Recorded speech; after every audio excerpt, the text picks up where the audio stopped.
نحمده ونستعينه ونستغفره ونؤمن به ونتوكل عليه. أما بعد، اللهم صل على سيدنا مولانا محمد وعلى آله وأصحابه أجمعين.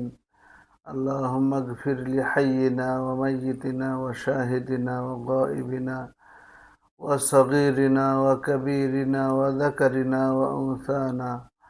اللهم من أحييته منا فأحيه على الإسلام، ومن توفيته منا فتوفه على الإيمان. اللهم اغفر لنا ذنوبنا وكفر عنا سيئاتنا وتوفنا مع الأبرار. ربنا لا تزغ قلوبنا بعد إذ هديتنا وهب لنا من لدنك رحمة إنك أنت الوهاب. أعوذ بالله من الشيطان الرجيم. بسم الله الرحمن الرحيم.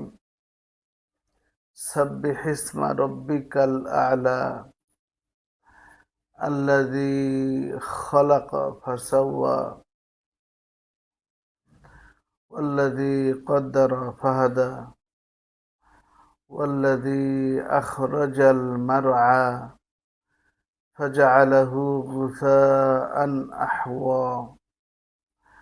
سنقرئك فلا تنسى إلا ما شاء الله إنه يعلم الجهر وما يخفى ونيسرك لليسرى فذكر إن نفعت الذكرى فذكر إن نفعت الذكرى سيذكر من يخشى ويتجنبها الأشقى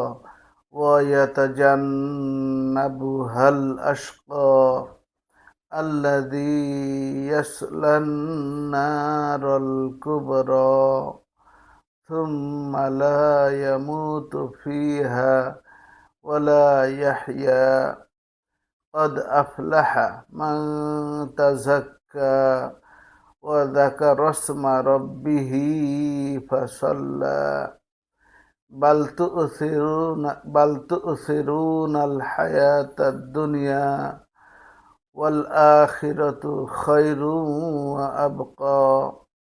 إن هذا لفي الصحف الأولى صحف إبراهيم وموسى.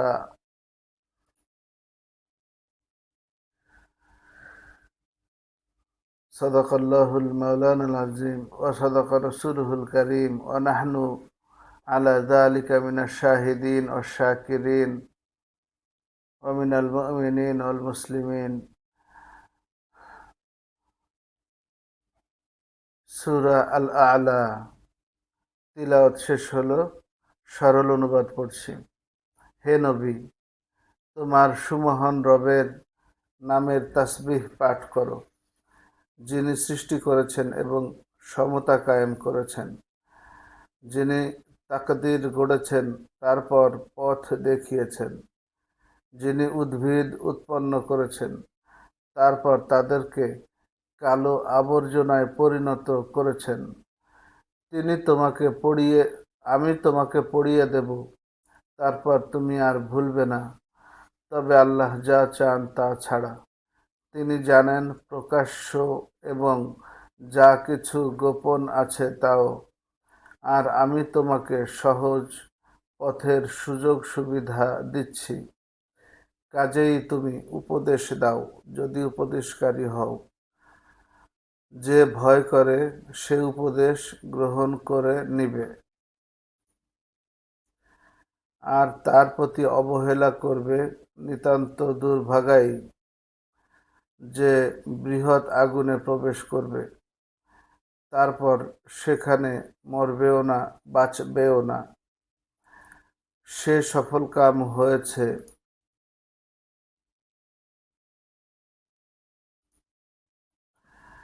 এবং সে সফলকাম হয়েছে যে পবিত্রতা অবলম্বন করেছে এবং নিজের রবের নাম স্মরণ করেছে, তারপর নামাজ পড়েছে, কিন্তু তোমরা দুনিয়ার জীবনকে প্রাধান্য দিয়ে থাকো, অথচ আখেরাত উৎকৃষ্ট ও স্থায়ী। পূর্বে অবতীর্ণ সহিফাগুলোয় এ কথা বলা হয়েছিল ইব্রাহিম ও মুসার সহিফায়। আলহামদুলিল্লাহ, সূরাটির অনুবাদ, তিলাওয়াত এবং অনুবাদ শেষ হলো। আমরা এ পর্যায়ে এটার বিস্তারিত তাফসির আলোচনা করতে যাব। সম্মানিত দর্শক শ্রোতা, সূরা আল আলা এর তাফসির করার জন্য চেষ্টা করছি। আলা শব্দের নামকরণ, আলা শব্দটি এই প্রথম আয়াত থেকেই গ্রহণ করা হয়েছে সূরার নাম হিসেবে।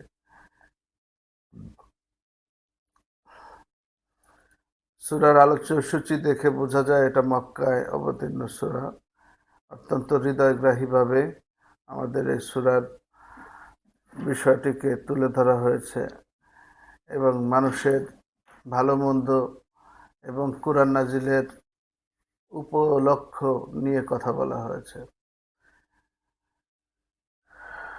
সাব্বিহ আমরের সিগা, যেটাকে এর মাসদার হলো তাসবিহ। সাব্বিহ মানে তাসবিহ পাঠ করুন। সাব্বিহ শব্দটার ব্যাখ্যা কিরকম?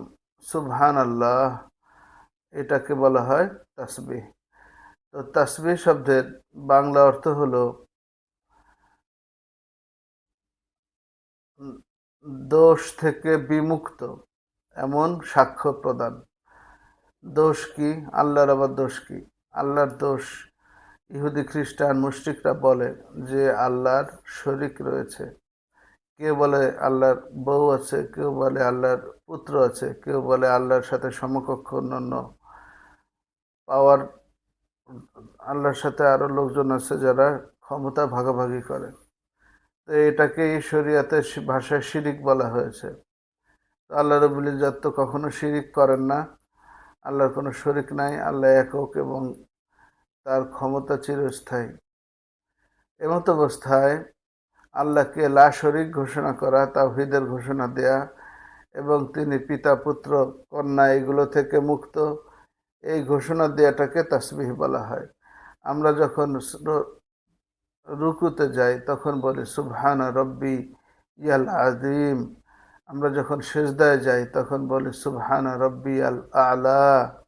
দেখুন, এই যে প্রথম আয়াত, এই আয়াতে আদেশ করা হয়েছে তোমরা তোমার মহান প্রভুর তাসবিহ করো। আমরা মহান প্রভুর তাসবিহ সিজদায় যেয়ে করি। আলহামদুলিল্লাহ, মুসলিম হিসেবে আমাদের এটা চরম সৌভাগ্য। সাব্বিহ ইসমা রব্বিকাল আলা, তাসবিহ পাঠ করো, ইসমা তোমার রবের নামের তাসবিহ, মহান রবের নামের তাসবিহ পাঠ করো। এই তাসবিহ মানে আল্লাহর পবিত্রতার ঘোষণা দেয়া। তিনি পুত পবিত্র, কোনো রকমের শরিক তার নাই। শরিকানা থেকে পুত পবিত্রতার ঘোষণা। আল্লাযী খালাকা ফাসাওয়া, যিনি সৃষ্টি করেছেন এবং সমতা কায়েম করেছেন। সাওয়া মানে হলো সমান সমান করা, যার যতটুকু দরকার তাকে ততটুকু দেয়া, এটাকে সমতা বলা হচ্ছে। দিনের ক্ষেত্রে আলো যতটুকু দরকার, রাতের ক্ষেত্রে অন্ধকার যতটুকু দরকার, এগুলোই ঠিকঠাক মতন বন্টন করা হচ্ছে। ওয়াল্লাযী কদ্দারা ফাহাদা, তিনি তাকদীর গড়েছেন তারপর পথ দেখিয়েছেন। তাকদীর ব্যক্তি জীবনের ক্ষেত্রে ভাগ্যলিপি, পৃথিবীর ইতিহাসের ক্ষেত্রেও ভাগ্যলিপি, আবার আসমান জমিনের সব জায়গায় সুষম বন্টন, যেখানে যতটুকু দরকার তখন ততটুকুই দেয়া। ফাহাদা, অতঃপর পথ দেখিয়েছেন। মানুষের ক্ষেত্রে হেদায়েতের পথ দেখিয়েছেন, আলো অন্ধকার সবই দেখিয়েছেন। ওয়াল্লাযী আখরাজাল মারআ, ওয়াল্লাযী এবং যিনি, আখরাজা বের করেছেন, আল মারআ মানে উদ্ভিদ। মারআ শব্দটা গরু ছাগল উট এরা যে সমস্ত সবজিগুলো খায়, গাছ ঘাস এগুলো খায়, এগুলোকে বলা হয়। সেখানে মারআ মানে চারণভূমি, যেখানে গরু ছাগল উট চড়ে চড়ে খেতে থাকে। তো এখানে এক কথায় উদ্ভিদ উৎপন্ন করেছেন বলা যায়। ফাজআলাহু গুসাআন আহওয়া, অতঃপর জাআলাহু তিনি তাকে করেছেন, কাকে? এই ঘাসকে।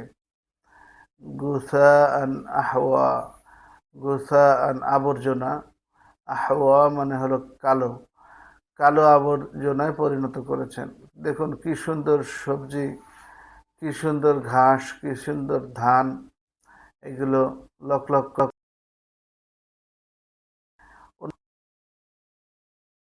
কামাথালি গয়সিন সুম্মা ইয়াহিজু ফাতারাহু মুসফাররা। পৃথিবীর জীবন হলো পেয়ে তাদের শস্যগুলো লকলকিয়ে ওঠে, অতঃপর সেটা ধুলোধূসর হয়ে যায়। তো এখানে আল্লাহ বলছেন ফাজআলাহু গুসাআন আহওয়া, অতঃপর সেই উৎপন্ন উদ্ভিদকে তিনি কালো আবর্জনায় পরিণত করে দেন।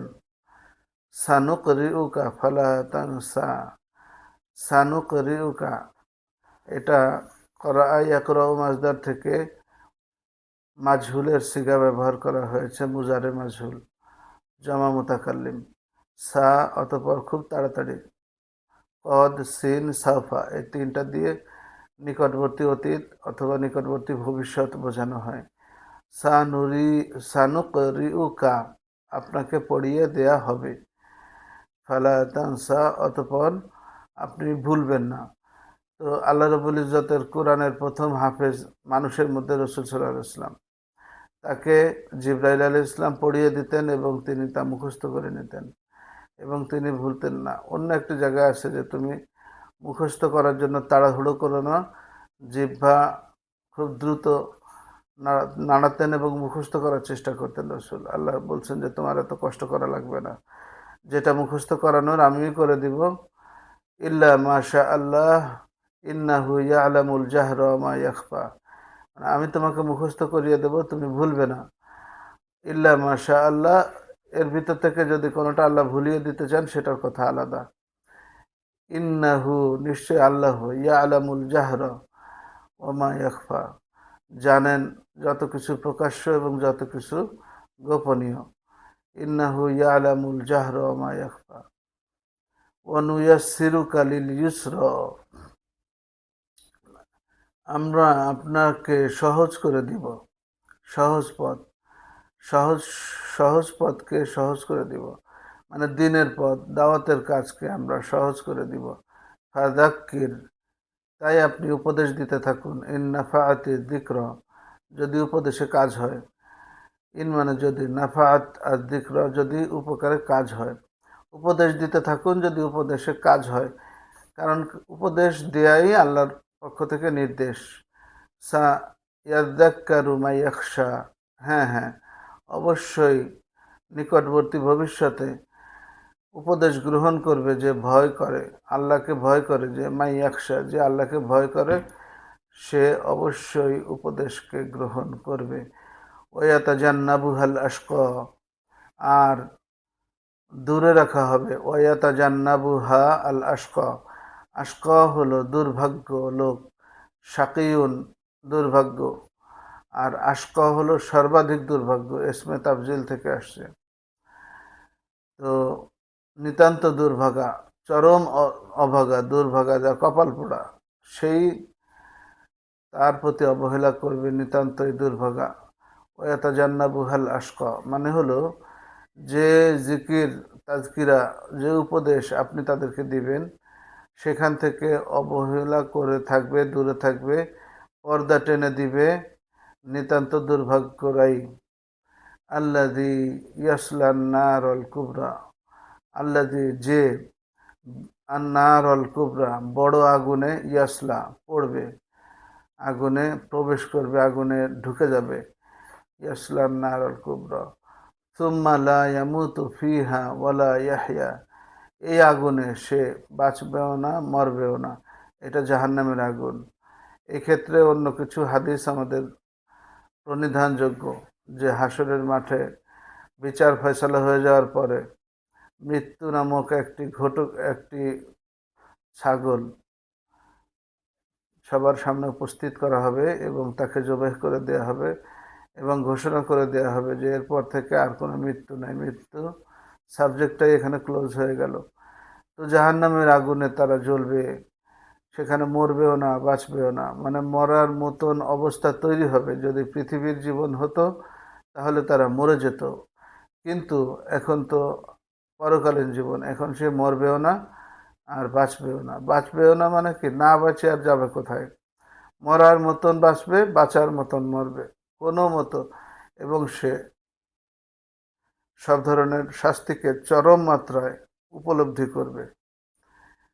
এ পর্যন্ত। এখন এসে পক্ষান্তরে, কদ আফলাহা মান তাযাক্কা, আর সফল কাম হয়েছে সে যে পবিত্রতা অবলম্বন করেছে।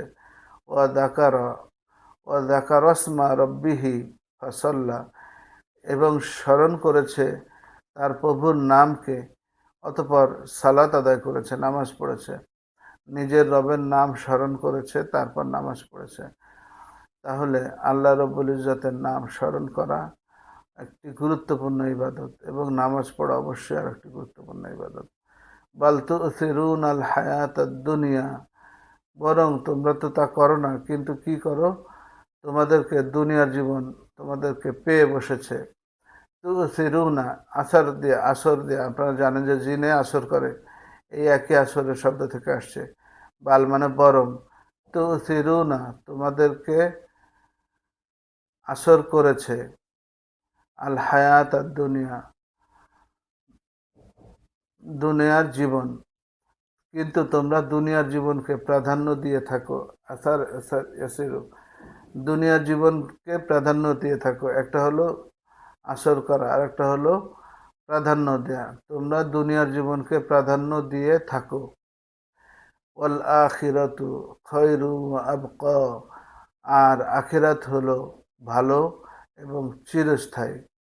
খয়রুন মানে কল্যাণ, আবকা শব্দটা বাকি, বাকির খাতায় লিখে রাখো। এই একই শব্দ, বাকি বকেয়া, আবকা মানে চিরস্থায়ী। এটাও ইসমে তাফজিলের সিগা, আখিরাতের বর্ণনা দিচ্ছেন আল্লাহ। ওয়াল আখিরাতু খায়রুন ওয়া আবকা, আর আখিরাত হলো চিরস্থায়ী এবং কল্যাণকর, মঙ্গলকর।